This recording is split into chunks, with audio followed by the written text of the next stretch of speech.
Line சாக்லேட்ஸ்ல பாதாம், dates, chocolate மூணும் இருக்கு. ருசிக்கு சாக்லேட், அயன் சத்துக்கு டேட்ஸ், புரோட்டீனுக்கு பாதாம். தாத்தா ரொம்ப டெலிஷியஸா இருக்கு. Lion choco dates.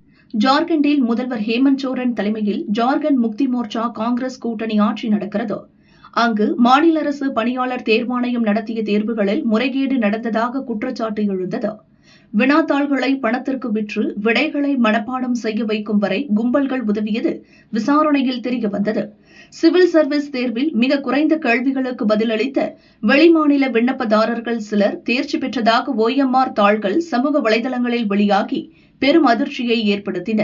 10ஆம் வகுப்பு தகுதியுடைய தேர்வுகளுக்கு மத்திய பணியாளர் தேர்வாணையம் நடத்தும் தேர்வுக்கு இணையாக கேள்விகள் கேட்கப்பட்டதாக மாணவர்கள் புகார் தெரிவித்தனர். இந்த குளறுபடிகளை கண்டித்து உண்ணாவிரத போராட்டத்தில் மாணவர்கள் ஈடுபட்டுள்ளனர். கடந்த ஜூலை 25ஆம் தேதி முதல் ராஞ்சியில் நடக்கும் போராட்டம் இன்று 17வது நாளை எட்டியுள்ளது. ஜார்க்கண்ட் அரசு தேர்வுகளை முறையாக நடத்த தவறிவிட்டது, முறைகேடுகளில் ஈடுபட்டோரை காப்பாற்ற முயல்கிறது என எதிர்க்கட்சியான பாஜக குற்றம் சாட்டி வருகிறது. இந்த நிலையில் போராட்டக்காரர்கள் இன்று போலீஸ் தடுப்புகளை மீறி சட்டசபையை நோக்கி பேரணியாக சென்றனர்.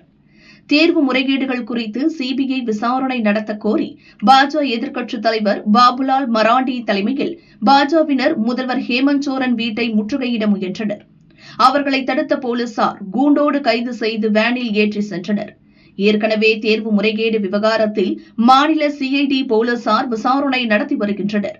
ஆனால் போராட்டத்தில் ஈடுபட்டுள்ளவர்கள் CBI விசாரணை வேண்டும் என கேட்கின்றனர். 2019ஆம் ஆண்டு முதல் நடந்த அனைத்து முறைகேடான தேர்வுகளையும் ரத்து செய்ய வேண்டும். வெளிப்படையான OMR நகல்கள், விடைக்குறிப்புகள் மற்றும் ஆண்டு தேர்வு நாட்காட்டி வெளியிட வேண்டும் என கோரிக்கை விடுத்துள்ளனர். இந்த விவகாரத்தில் ஜார்க்கண்ட் அரசு பணி தேர்வாணைய தலைவர் கியாந்தே ஜூலை இறுதியில் ராஜினாமா செய்தார். அதைத் தொடர்ந்து ஆகஸ்ட் 9இல் மேலும் 3 தேர்வாணைய உறுப்பினர்கள் தங்களது பதவிகளை ராஜினாமா செய்தனர். இதுவரை 19க்கும் மேற்பட்டோர் கைது செய்யப்பட்டுள்ளனர்.